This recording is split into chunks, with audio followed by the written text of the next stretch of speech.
Aku dilahirkan di Hospital Besar Murtakat Pahang.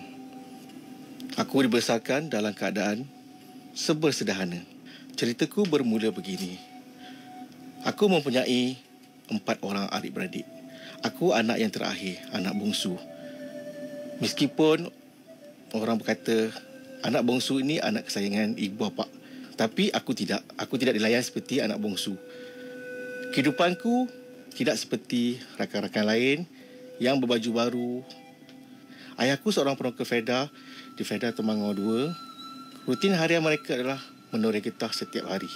Setiap hari aku ke sekolah berbekalkan bekalan yang dimasak oleh ibuku. Dia belanja aku hanya 10 sen dan 20 sen. Kalau aku terima 50 sen tu ibarat dah cukup besar bagiku. Kemudian aku dihantar oleh ayahku di sekolah menengah Kuala Lipis Pahang. Aku duduk bersama kakakku di sana daripada tingkatan 1 hingga tingkatan 5. Tapi pencapaianku agak tidak memperangsangkan. Aku hanya mendapat grade yang agak cukup-cukup makan, orang cakap. Hasil daripada itu, aku berhijrah. Bermulalah kehidupanku pada tahun 1999. Sesudah aku selesai menduduki peperiksaan SPM, aku mendapat pangkat 3. Bagi mereka, pangkat 3 ini hanya cukup-cukup makan. Tapi bagi aku, pangkat 3 ini bermakna sekali bagi aku kerana aku tidak selalu membuat ulang kaji seperti rakan-rakan lain, membaca buku setiap hari. Malahan tidak mempunyai apa-apa buku rujukan. Aku memula memberanikan diri ke Kuala Lumpur. Tidak ada sokongan ataupun dorongan daripada sesiapa. Aku hanya memberanikan diri berpijak di bumi nyata. Setibanya aku di Kuala Lumpur pada tahun 1999, menaiki bas daripada Kuala Lipis ke Kuala Lumpur, turun di Kota Raya, hanya berbekalkan RM20 saja. Aku datang dari desa hanya sebatang kara, meninggalkan kampung tercinta dan sanak saudara. Setiba di kota raya, ku giat bekerja, berlomba-lomba mengerjakan apa yang dicipta. Meskipun badai yang melanda, aku terus melangkah, mengharungi hidup kota dengan sepotong doa, agar penghidupanku lebih maju bermakna. Cuba membela nasib agama, bangsa negara. Kuala Lumpur, Kuala Lumpur, menyinari hidupku, kota yang penuh dengan cabaran. Kuala Lumpur, Kuala Lumpur, menyinari hidupku, kota yang penuh dengan harapan.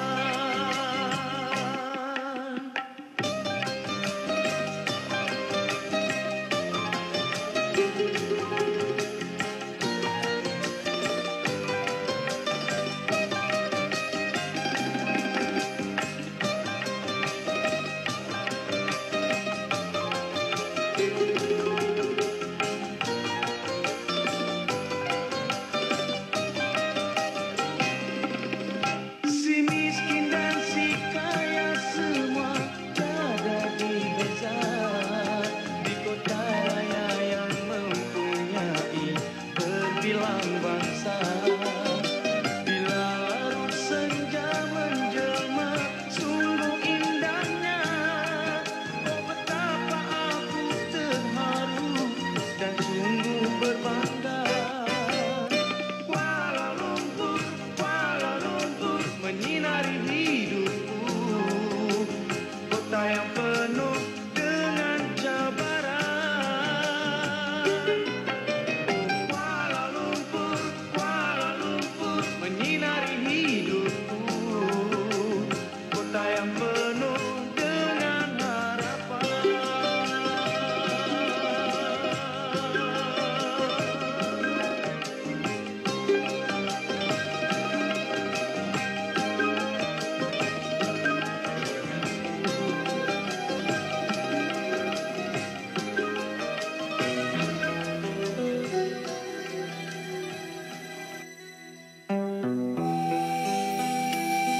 Tibanya aku di Kuala Lumpur, aku diperas ugut oleh kaki-kaki dadah, tapi mereka tidak dapat apa-apa daripada aku. Aku hanya memberitahu kepada mereka, aku tidak ada wang. Selepas itu, mereka meninggalkan aku begitu saja. Kemudian aku mencari kerja di Kuala Lumpur ini, sehinggakan aku tidak makan hampir 1 minggu. Pekerjaan pertamaku bila aku mendapat tawaran kerja adalah mencuci pinggan mangkuk di sebuah kedai makan yang bertapak di Kuala Lumpur. Aku cuba ingat kembali memori lepas. Hanya gaji yang diberi waktu itu RM15 sahaja. Aku mula berfikir, untuk mendapatkan makanan agak susah bagiku. Macam mana aku nak dapatkan duit untuk menjara kehidupanku seharian. Lantas selepas itu, aku memberanikan diri menyapa sesiapa saja yang berada di sekelilingku. Aku tidak mempunyai saudara mara di Kuala Lumpur. Hanya seorang kawan saja yang membenarkan aku tidur di bilik sewanya. Itu pun berkongsi 4 orang. Sewaktu aku menumpang tidur di biliknya, keadaan agak sempit. Aku tidak selesa dan mereka pun tidak selesa memandangkan aku orang baru di situ. Aku cuba memberanikan diri tidur di bawah jambatan. Di situ bermula episod hidupku seorang diri. Aku tidak memberitahu ibu ataupun ayahku bahawa kehidupanku agak susah di Kuala Lumpur. Tidak seperti orang-orang lain, habis saja SPM, duduk di rumah, tetapi aku hanya duduk di bawah jambatan yang tidak mempunyai makanan. Itulah bermulanya aku bekerja di restoran mamak Kuala Lumpur. Aku mendapat upah dan diberi makan. Bagi aku, makanan sewaktu itu amat penting kerana aku tidur di bawah jambatan, tidak ada makanan hampir seminggu. So, aku tidak memberitahu ibu bapaku di kampung betapa susahnya aku di Kuala Lumpur. Aku risau. Jikalau aku memberitahu ibu bapaku di kampung, mereka agak terkejut memikirkan masalahku di bandar. Aku hanya senyap. Bagi aku, RM15 itu cukup besar bagiku. Cukup bermakna bagiku selain diberi makan dan minum setiap hari. Alhamdulillah, bagi aku cukup. Dan setelah itu, aku diterima kerja di kedai buku. Majikanku, seorang Pakistan, layanan dia kepadaku cukup bagus. Dia memberikan aku sebuah bilik tidur. Kemudian, mengikut dia menghantar barang ke seluruh Malaysia.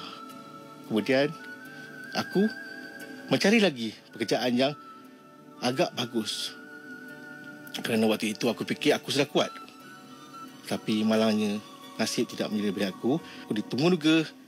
Aku ditawarkan kerja sebagai promoter.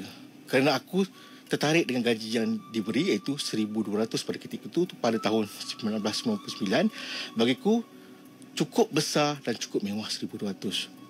Aku dihantar ke Johor Bahru. Pada waktu itu aku tidak tahu apa pekerjaanku sebenarnya. Sampai di Skudai Johor Bahru, sebenarnya aku dipaksa bekerja sebagai jurujual kepala gas. Pada itu aku mula rasa sangsi dan ragu-ragu. Kemudian bila ditanya rakan-rakan sebilikku, rakan-rakan serumahku yang bercampur Melayu, Cina, India, perempuan, lelaki, perempuan bercampur, mereka hanya beritahu di sini tiada gaji bulanan, hanya diberi komisen untuk melepaskan duit makan sahaja. Aku pertama risau dan ragu-ragu. Aku teruskan juga kerana aku ingin mencari pengalaman hidupku. Bagiku, aku tidak seperti remaja-remaja lain yang mendapat kemewahan daripada ibu bapaku. Tapi aku tetap berusaha walaupun aku tahu hanya mencari duit makan, belum lagi duit gaji. Tapi mengharungi liku-liku kehidupan di Johor Bahru. Sedangkan aku di Kuala Lumpur agak sempit, apatah lagi di Johor Bahru. Aku teruskan juga menjual kepala gas, pergi rumah ke rumah sehingga aku dihalau dengan penyapu waktu itu. Paling menjadikan aku waktu di bulan Ramadan. Orang lain sedang berpuasa. Aku waktu itu tidak tahu buka puasa aku di mana. Sehingga lewat malam, 10 malam. Aku begitu sedih sekali mengenang rahsia aku. Aku hanya diberi minuman air kosong sahaja. Kemudian muncullah ada satu rumah customer tu mempelawa aku membuka puasa. Bila mengenangkan cerita aku, amat sedih. Mungkin remaja lain di luar sana tidak sepertiku, berbuka puasa di rumah yang tidak kita kenali. Tapi Alhamdulillah, nasib baiklah aku dilayan baik waktu itu. Mereka membeli set kepala gas yang tidak aku duga. Kata mereka, saya support orang Melayu. Waktu itu timbullah kesedaranku betapa pentingnya mencari duit di bahu sendiri, di kaki sendiri. Barulah aku tahu waktu itu pelajaran amat penting sekali dalam hidupku. Tetapi apakah daya, masa tidak boleh berulang. Peluang hanya sekali. Kalau aku belajar sekalipun, aku tidak mahu menyusahkan ibu bapaku yang mengeluarkan duit belanja aku seharian. Sedangkan waktu itu, duit belanja aku hanya 50 sen sahaja. Aku amat sedih sekali. Waktu itu hanya Allah Subhanahu Wa Taala saja tahu nasibku. Angin senja yang membelai keheningan desa permai, ku terkenal kemesraanmu di dalam rinduku. Ku kembara berkelana dan membawa hati luka. Di manakah kan ku temui sinaran cinta suci dari desa ku merantau, ku memburu cita-cita. Walau apa rintangannya, ku coba mencari bahagia. Keluhanku di rantauan, tak siapa mendengarkan. Mungkin esok kan ku temui sinaran cinta suci.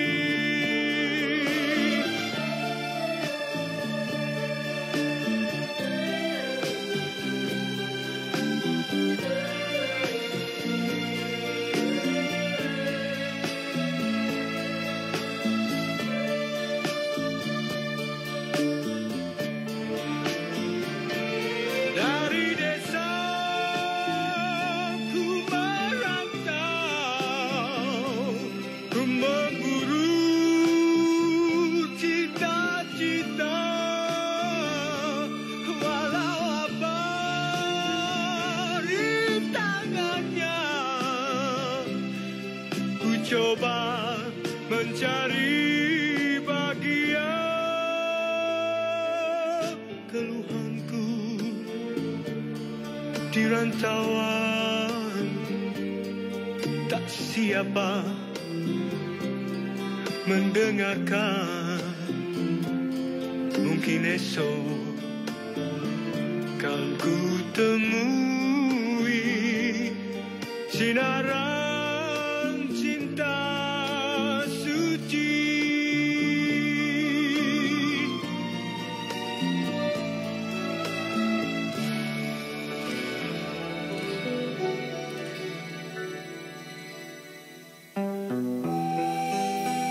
Alhamdulillah, habis saja di Johor Bahru, aku berjaya bekerja selama hampir 1 bulan.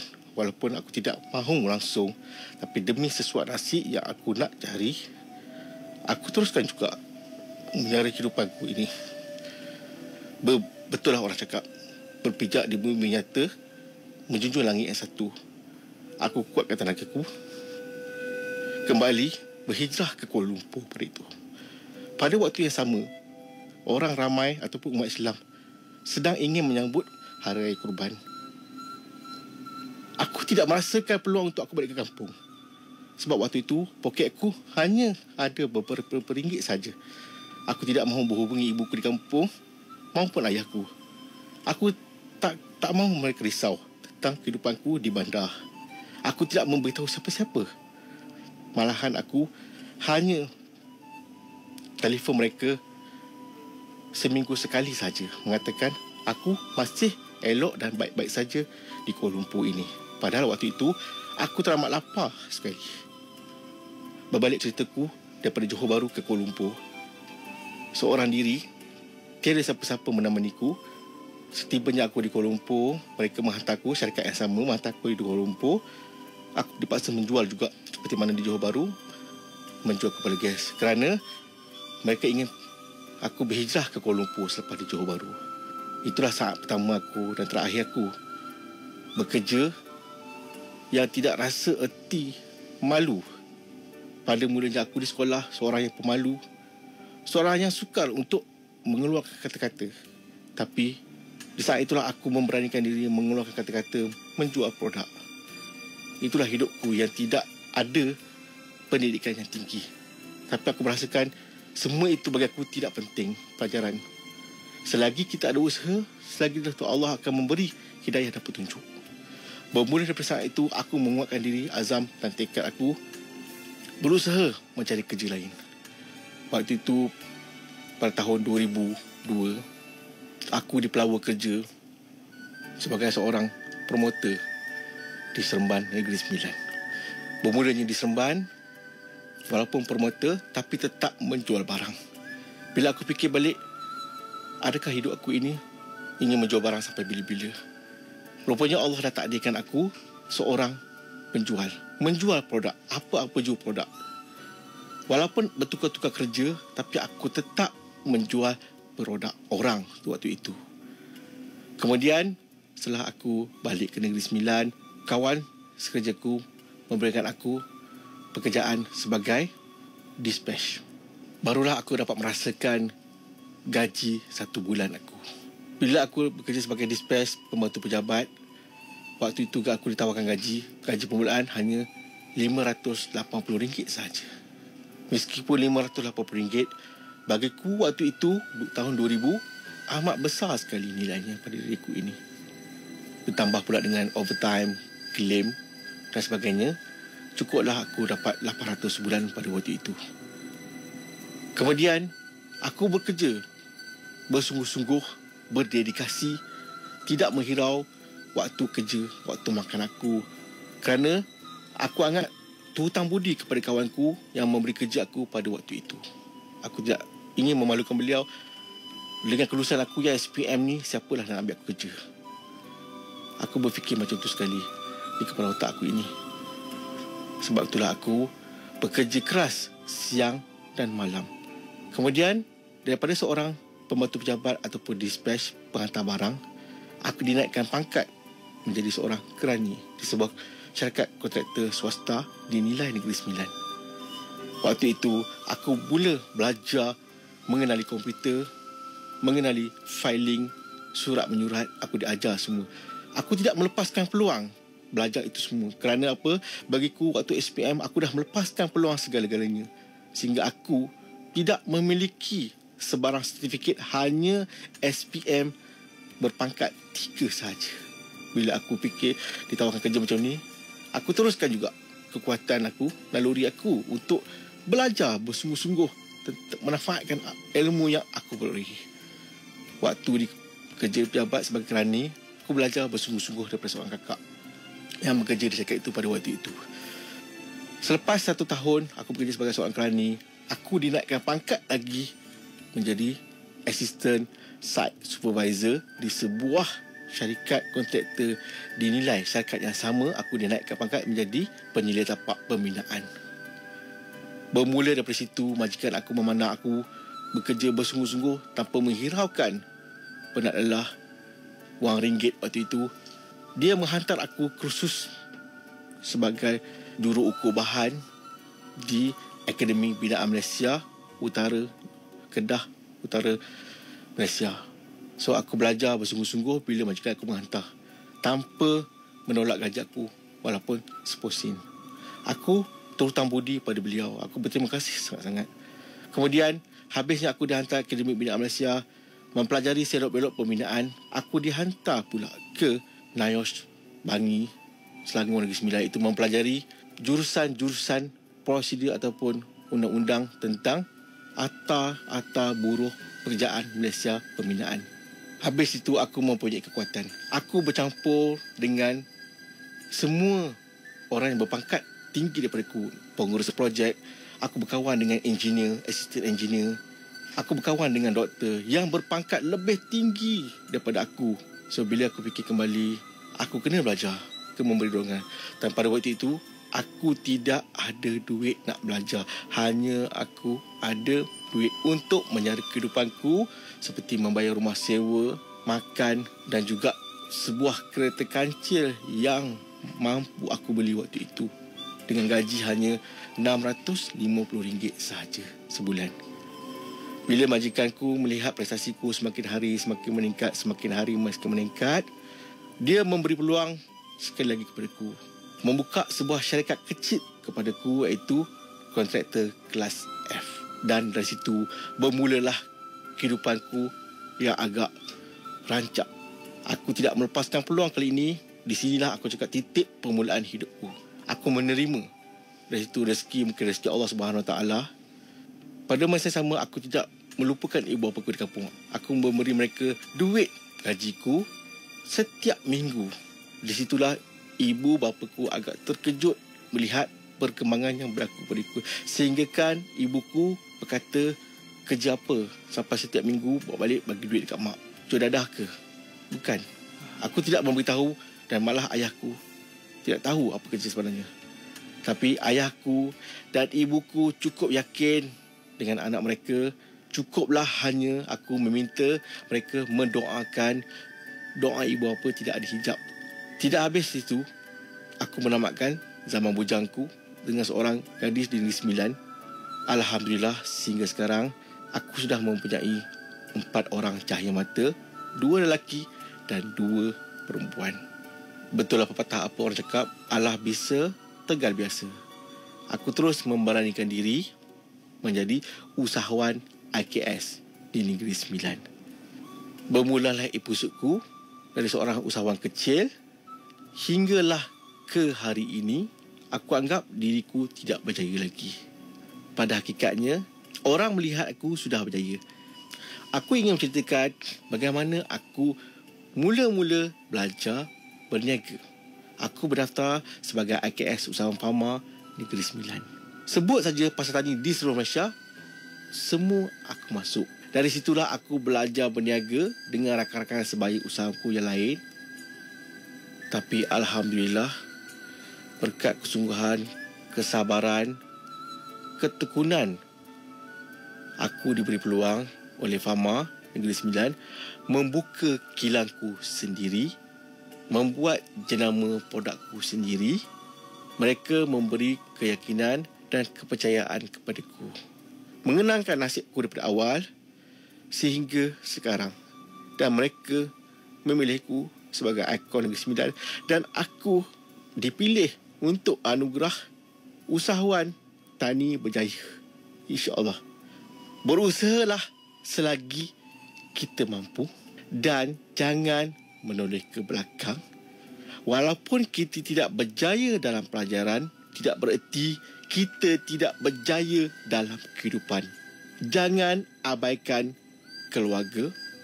Jangan abaikan ibu bapa, kerana merekalah yang akan mendoakan kita di puncak kejayaan, insya-Allah. Itulah coretan daripada saya, Zamri Abu, pengasas produk Nestiu Pati Sarang Burungan. Jika kau fikirkan kau boleh, kau hampir boleh melakukan. Jika kau fikirkan ragu-ragu, usahamu tidak menentu. Jika kau fikirkan kekalahan, kau hampiri kegagalan. Jika kau fikirkan kemenangan, kau hampiri kejayaan. Engkaulah apa kau fikirkan, terkandung dalam pemikiran.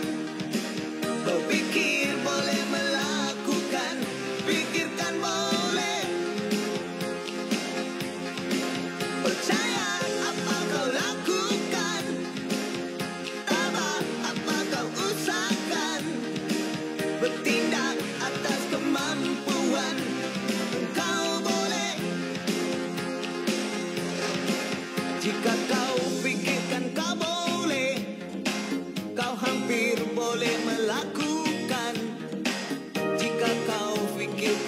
ragu-ragu, usahamu tidak menentu. Jika kau pikirkan kekalahan, kau hampiri kegagalan. Jika kau pikirkan kemenangan, kau hampiri kejayaan.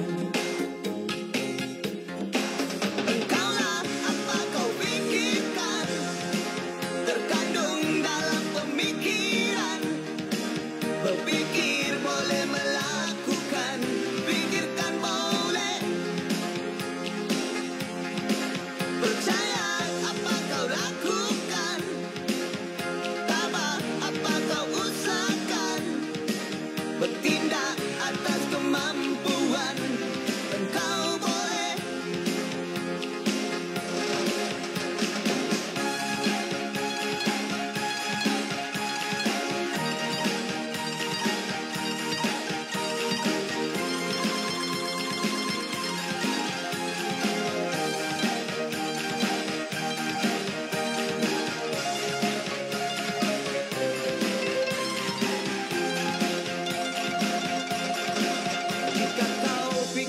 Kau boleh, kau hampir boleh melakukan. Jika kau fikirkan ragu-ragu, usahamu tidak menentu. Jika kau fikirkan kekalahan, kau hampiri kegagalan. Jika kau fikirkan kemenangan, kau hampiri kejayaan.